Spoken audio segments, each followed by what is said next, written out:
मराठी लोकांना मुंबई विलेपार्ले येथे घर घेण्यासाठी आर्केड बिल्डर मार्फत अडकाव करण्यात येत आहे, अशी माहिती मिळताच शिवसेना उद्धव बाळासाहेब ठाकरे विलेपार्ले विधानसभा संघटक संदीप राजू नाईक यांनी बिल्डरच्या ऑफिसवर मोर्चा काढला व या सर्व प्रकरणाचा विरोध प्रदर्शन केला।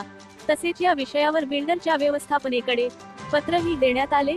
पत्र देताना ते म्हणाले की बऱ्याच मराठी भाषिकांची हल्ली ही तक्रार आहे की विलेपार्लेत घर घेताना आजकाल येनकेन कारणाने मराठी भाषिकांना घर घेऊ देण्यात किंवा घर विकण्यात अडकाव केला जातो आणि त्यासाठी वेगवेगळी कारणे दिली जातात।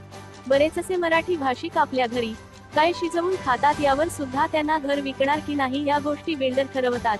सदर गोष्ट ही केवळ आक्षेपार्ह नसून निंदनीय देखील आहे आणि शिवसेना उद्धव बाळासाहेब ठाकरे या पक्षाच्या वतीने पुढेही याच प्रकारे निषेध करण्यात येईल असा इशारा संदीप राजू नाईक यांनी मुंबई येथील मराठी विरोधक बिल्डरांना या आंदोलन मार्फत दिला आहे व पत्र देऊन आर्केड बिल्डर यांनी बांधलेल्या इमारतीमध्ये नवीन फ्लॅट विकताना किती मराठी भाषिकांना फ्लॅट विकले याची माहिती मागितली आहे। यावेळी विलेपार्ले येथील शिवसैनिक, शाखा प्रमुख, युवा सैनिक, आजी माजी पदाधिकारी, कार्यकर्ते उपस्थित होते। ठाकरे गटाकडनं विलेपार्लेमध्ये तुम्ही आंदोलन करत आहात, तर मराठी माणसांना विलेपार्ले या भागामध्ये घरं नाकारली जातात, काय यातली सत्य परिस्थिती? विलेपार्ले म्हणजे मराठी संस्कृती जपणारा आमचं विलेपार्ले। आम्ही सगळे विलेपार्लेचे रहिवासी आहोत। या ठिकाणी विलेपार्लेतल्या मराठी माणसांची घरं घेऊन डेव्हलपमेंट केली जाते आणि त्या ठिकाणी मराठी माणसांना घर दिलं जात नाही, आमचं निदर्शन झालंय। काही दिवसांपूर्वी सुद्धा आम्ही हा विषय यांच्याकडे घेतला होता, जे नवीन जे बिल्डर आहेत त्यांच्याकडे, परंतु आता काल परवामध्येच आम्हाला 10 ते 15 कंप्लेंट या ठिकाणी आल्या की मराठी माणसांना घर दिलं जात नाही।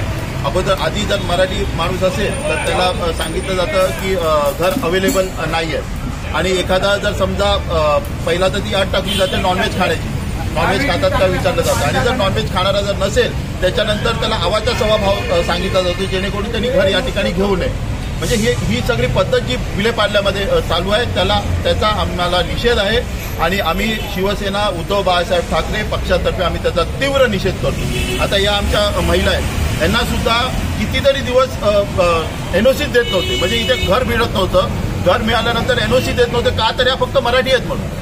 म्हणजे हा कुठला तुम्ही हे चालू ठेवलेला मराठी आहे म्हणून तुम्हाला पार्ल्यामध्ये घर देणार नाही? ज्या ठिकाणी मराठ्यांची संख्या जास्त असणाऱ्या पार्ल्यामध्ये घर दिलं जात नाही, त्याचाच निषेध आम्ही आज या ठिकाणी करायसाठी आलेलो आहोत। आम्ही आज त्यांना निवेदन दिलेलं आहे आणि तुम्ही तुमच्या इमारतीमध्ये किती घरं मराठ्यांना दिलं, मराठी माणसांना दिलं ह्याची आम्ही त्यांना मागवलेली आहेत, किती दिलं आहेत त्याची आता आज विनंती करतोय, पण ह्याच्यानंतर आम्ही विनंती करणार नाही। आश्वासन देण्यात आलेलं आहे, आश्वासन देण्यात आलं बिल्डरांकडनं? आश्वासन खरं शब्द चुकीचा आहे। आमचा हक्क आहे, मुंबई ही मराठी माणसाची आहे। 105 हुतात्मा करून आपण ही मुंबई मिळवलेली आहे, हा इतिहास तुम्हाला पण माहिती आहे। आज पार्ला म्हटलं तर मराठी आणि सांस्कृतिक केंद्र, पण मराठी माणसांना व्हेज खाऊ नका, नॉनव्हेज खाऊ नका, तुम्हाला फ्लॅट देणार नाही, मराठी माणसांना घर देणार नाही, असलेल्या किमतीपेक्षा जास्त किंमत सांगायची जेणेकरून तो घेणार नाही। याचे विकासक आहेत अमित जैन, यांना आज शिवसेना स्टाईलने इशारा फक्त आता निवेदन दिलेलं आहे। जर आता पुन्हा तक्रार आली तर शिवसेना स्टाईलने आंदोलन करणार, त्यांना एकही फ्लॅट याच्या पुढे आम्ही विकू देणार नाही। आज संदीप नाईक यांनी जो पुढाकार घेऊन संपूर्ण पार्ल्यातील बिल्डरना आम्ही एक इशारा दिलेला आहे की मुंबई ही मराठी माणसाची आहे आणि मराठी माणसाला घर हे मिळालंच पाहिजे। खरं तर काही नाव काय आहे, अनुभव काय, तुम्हाला कोणत्या विकासकाने घर नाकारलं? माझं नाव पूर्णी शेंडे, पार्ल्यात वाढले आणि आतापर्यंतचा हा अनुभव कधीच नव्हता। मी जेव्हा घर बघत होते तेव्हा पहिलं विचारणा केली जाते तुम्ही कोण हा प्रश्नच आला नाही पाहिजे ना। म्हणजे मी मराठी आहे किंवा मी आणि कुठच्या धर्माची जातीचे, हे घर घेताना हे मूळ मुद्दा हा नसलाच पाहिजे। माझी घर घेण्याची कपॅसिटी आहे, मी घर शोधते, मी काय खाते, मी नॉनव्हेज खाते, व्हेज खाते, ह्या सगळ्या गोष्टींची मी घर घेण्याचा प्रश्न येतच नाही। त्यामुळे मी काय खाते, मी कोण आहे, मी कुठच्या जातीचे, हा प्रश्न विचारला न जाता काय केलं जातं माहिती आहे का, की छोटे छोटे मुद्दे पकडून ठेवले जातात। तुम्ही काय खाता, नॉनव्हेज खाता, तुम्हाला घर मिळणार नाही। तुमचे घराचे रेट्स वाढवून सांगितले जातात, म्हणजे एवढे अव्वाच्या सव्वा वाढवून सांगितले जातात। एक ठराविक रेट प्रत्येक ठिकाणी पर स्क्वेअर फूट त्या एरियाचा ठरलेला असतो। तो न सांगता मराठी माणूस आला की त्याला 10-15 हजार पर स्क्वेअर फूट वाढवून सांगायचे, जेणेकरून अरे आपको जमता ही नहीं है, आपको परवडता ही नहीं है, तो आपको हमारे यहाँ घर कैसे लेना है. ही जी सगळी कारणं आहेत ना, ती सगळी स्ट्रॅटेजिकली इम्प्लिमेंट केल्यासारखी वाटतात. म्हणजे काही जे बिल्डर्स आहेत त्यांच्याकडनं हे मुद्दामून केलं जातं. म्हणजे ते स्ट्रॅटेजी बनवून करतात की बाबा आम्हाला एका ठराविक लोकांना ही घरं विकायचीच नाही. ही चुकीचं आहे आणि ह्याचा आम्ही पूर्णतः निषेध करतो. म्हणजे मला स्वतःला घर घेताना माझी घर घेण्याची कपॅसिटी आहे तर एनओसी देणार नाही. एनओसी का देणार नाही तर काहीही म्हणजे फालतू कारणं दिली जातात जी चुकीचं आहे की एनओसी देणार नाही, तर दॅट इज रॉंग. म्हणजे हे चुकतंय. आम्ही त्याचा पूर्ण निषेध करतो. मराठी अभिनेत्री रेणुका शहाणे यांनी देखील या गोष्टींवरतून आपला आवाज उठवलेला आहे. मराठी अस्मिता दाबण्याचं कुठेतरी काम केलं जात आहे.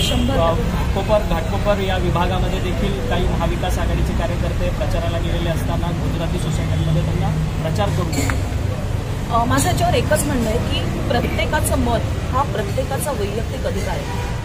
तो कोणाला द्यायचा आहे, एनिवे तुम्ही मत देताना तुम्ही कोणाला देता हे कळतच नाही ना. पण येणारा उमेदवार ह्याच्याबद्दल तुम्ही काही ऐकूनच घेणार नसाल तर ह्याचा अर्थ तुम्ही बायस्ड मतदान करता, जे चुकीचं आहे. तुम्ही आधीपासून काही गोष्टी ठरवून ठेवता आणि मग त्याप्रमाणे मतदान करता की आम्हाला मराठी उमेदवार नको, आम्हाला या जातीचा उमेदवार नको. ह्या सगळ्या गोष्टी चुकतायत. मराठी म्हणून महाराष्ट्रात मराठी माणसाचा हा पहिला हक्क आहे. मुंबईमध्ये मराठी माणसाचा हा पहिला हक्क आहे आणि आमची अस्मिता ही जपली गेलीच पाहिजे. आणि रेणुकाताईंचं मी ह्यासाठी खरंच मनापासून आभार मानते की त्यांनी बाहेर येऊन स्वतःचं मत व्यक्तिशः मांडलं. जे हल्ली आपण बघतो की फार अभिनेते अभिनेत्री सांभाळून गोष्टी बोलतात, तसं न करता मराठी माणसासाठी रेणुकाताईंनी त्यांचं जे मत मांडलं त्याच्यासाठी आम्ही त्यांचे खरंच मनापासून रेणुका शहाणे आगे बढ़ो, हम तुम्हारे साथ. रेणुका शहाणे आगे बढ़ो, हम तुम्हारे साथ. शिवसेना प्रमुख बाळासाहेब ठाकरे यांचा विजय असो. मराठी माणसाला घर मिळालंच पाहिजे. मुंबई आहे आमची, नाही कोणाच्या बापाची. अरे आवाज